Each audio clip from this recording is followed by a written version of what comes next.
Welcome back. In this unit, we're stepping into one of the most scoring and practical sections of UGC NET Paper 1 Reading Comprehension. This part of the exam is designed to check how well you can understand written text, analyze ideas, and interpret information beyond the surface level. What makes this section particularly interesting is that passages come from a wide range of fields: education, science, humanities, social sciences, contemporary issues. So every passage feels fresh and unpredictable. And remember, reading comprehension isn't just about recalling facts, it's about identifying arguments, recognizing the writer's tone, and drawing logical inferences.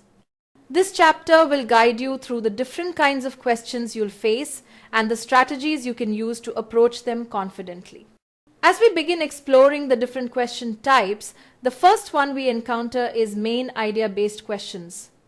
These questions test whether you can grasp the central message of the passage. Very often, the core idea is tucked neatly within the introduction or the conclusion. But sometimes you'll need to gather clues from the recurring themes throughout the text. The best way to approach these is by focusing on the overall purpose rather than getting distracted by details or isolated examples. For instance, when choosing the main idea, look for the option that captures the essence of the entire passage, not just one paragraph or a single example. From there, we move into inference-based questions, which ask you to go a little deeper. These are all about reading between the lines, understanding what the author implies, even when it's not stated directly.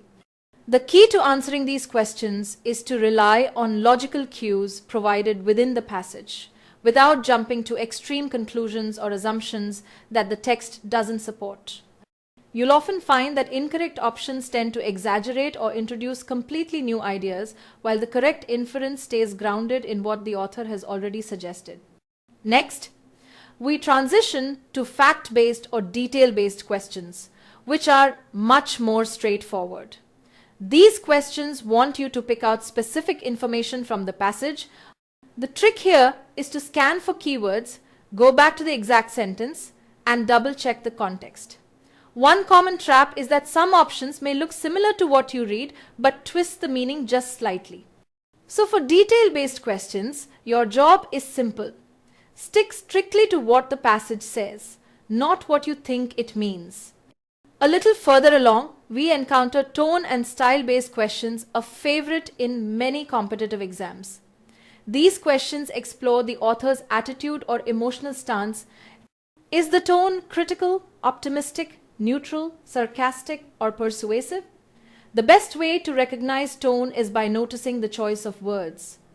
Words like unfortunately or concerning indicate negativity, while words like remarkable or encouraging suggest positivity. If the passage reads like pure explanation without personal opinion, the tone is most likely neutral. Understanding tone helps you unlock the deeper intention behind the passage. Now, let's move to logical structure-based questions, which focus on how the author has organized the passage. Some passages follow a cause and effect pattern, discussing reasons and outcomes. Others may compare two ideas, present a problem, and then offer solutions or narrate information in chronological order. Look for transition words like therefore, similarly, on the other hand, or as a result. These tiny signals reveal the structure instantly. Once you detect the flow, answering structure-based questions becomes much easier. After that, we arrive at synonyms and antonyms-based questions, which test your vocabulary but in context. The meaning of a word in the dictionary is not always the meaning intended in the passage. That's why the best strategy is to reread the sentence, understand how the word is being used, and then see which option fits naturally. Many learners choose literal meanings and get tricked. Instead, focus on the surrounding words for clues. Finally, we move into title or heading-based questions, which require you to choose a title that captures the soul of the passage. A good title summarizes the central theme without being too broad or too specific. If a title focuses only on one part of the passage, it's not the right choice. Always pick the one that represents the overall idea in one clean phrase. Scoring well in the reading comprehension section requires more than just reading quickly. It demands a smart, strategic approach.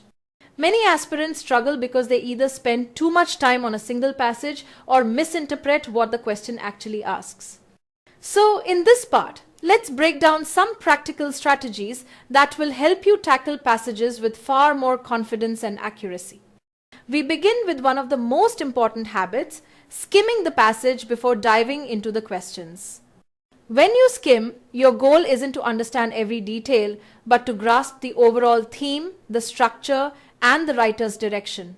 A great way to do this is by reading the first and last few sentences carefully, noticing transitional words like however or therefore, and getting a sense of what the passage is broadly about, whether it's discussing education, technology, history, or something else.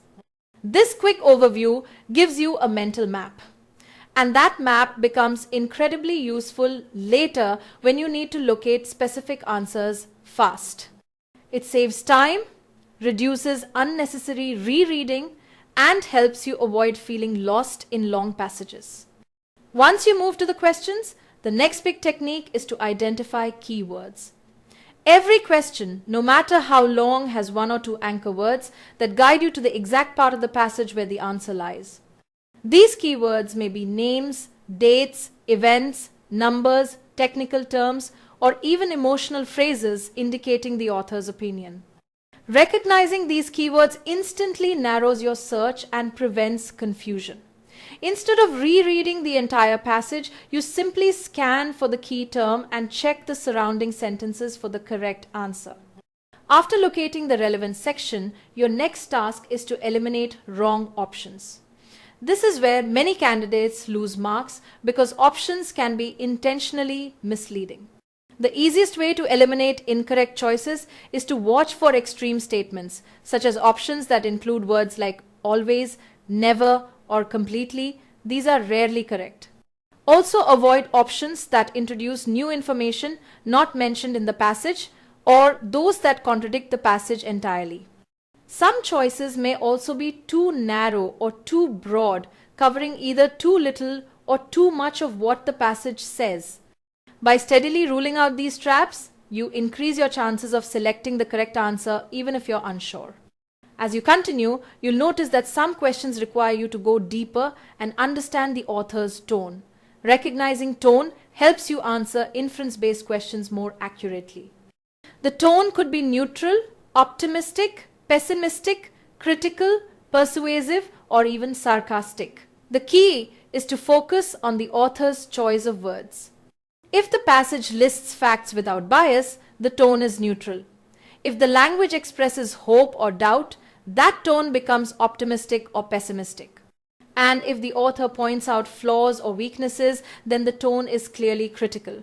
Understanding tone prevents misinterpretation and guides you toward the answers that truly reflect the author's intent. Another common mistake that aspirants make is assuming information beyond the passage. Even if you personally know something about the topic or have read it elsewhere, you must answer solely based on what the passage states. If the passage doesn't mention something, then it cannot be the correct answer. If a choice seems logical in real life but is not explicitly supported by the text, you must reject it. Sticking strictly to the passage keeps your answers objective and prevents your own knowledge or assumptions from interfering. Finally, no skill improves without practice. And reading comprehension is no exception. That's why regular mock tests play an essential role. Timed practice helps you improve your reading speed, sharpen your analytical thinking, and become familiar with the variety of question types you'll face. A good routine includes solving at least one passage daily with a detailed review of mistakes, taking a weekly mock test to monitor progress, and revising key strategies before the exam. Exposure to passages from diverse fields, science, philosophy, politics, education, will also make you more adaptable during the actual test. In the end, mastering reading comprehension is all about balancing speed with accuracy. With consistent practice, clear strategies, and confident decision making, you can significantly boost your performance in this section and secure a strong score in UGC NET Paper 1. The more you practice these techniques, the more naturally they become a part of your test-taking approach. This is a smooth 6-step approach you can use under timed conditions. Follow the steps in the exact order I give and you'll waste less time and get more answers right. Pay close attention to this one. It's a real exam favorite. Begin with read the question first. Before you touch the passage, read the question fully so you know what you're hunting for. Main idea, detail, inference, tone, or structure. This shifts your focus and prevents aimless reading. When you know the target, your eyes scan with purpose. Consider this a verified exam tactic. Reading the question first often saves crucial minutes and points. After you know the question, search for related words in the passage. Look for the keywords or their synonyms from the question names, dates, technical terms, or emotional cues and move your gaze to those lines. This lets you zero in quickly without rereading the entire text. Make a note, this concept was directly asked in exam. Keyword searching is exactly what top scorers do under pressure. Once you've found the keywords, search for related sentences around them. Read the sentence containing the keyword and the one before and after to capture full context. Answers are almost always contained in a sentence or two, not scattered randomly. This step bridges the gap between spotting a word and understanding the writer's point, so treat it as the critical scanning to understanding transition. When the relevant sentence is clear, underline the sentence containing the answer or mark it mentally on rough paper. That highlighted line becomes your anchor, it prevents useless rereading and is the reference you'll use to evaluate options. Highlight this. This is a classic must-know item for the exam. Physically marking the line saves time and reduces second-guessing. Next, eliminate the wrong options with confidence. Rule out extremes, choices that introduce outside facts, and options that contradict the passage. If two options seem similar, compare each directly with your underlined sentence and discard the one that doesn't match exactly. Consider this a high-yield strategy.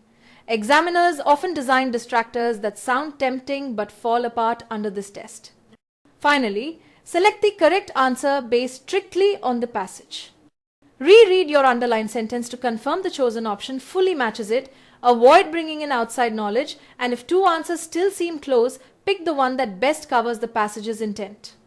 You're looking at a concept that has been previously assessed. Choosing the option most faithful to the text is how top scorers finalize their answers. In short, follow the order, read the question, find keywords, read the related sentences, underline the answer sentence, eliminate wrong choices, and select the best supported option. Practice this sequence with timed passages until it becomes automatic. The method saves time, reduces errors, and helps you remain calm during the actual exam. In our next video, I'll walk you step by step through a practical demo of how to apply this entire 6-step method to an actual reading comprehension passage. You'll see exactly how to read the question first, locate keywords, scan the passage efficiently, identify the right sentence, eliminate confusing options, and confidently select the correct answer. Watching the method in action will help you understand how these steps work together during the exam, so make sure you don't miss it.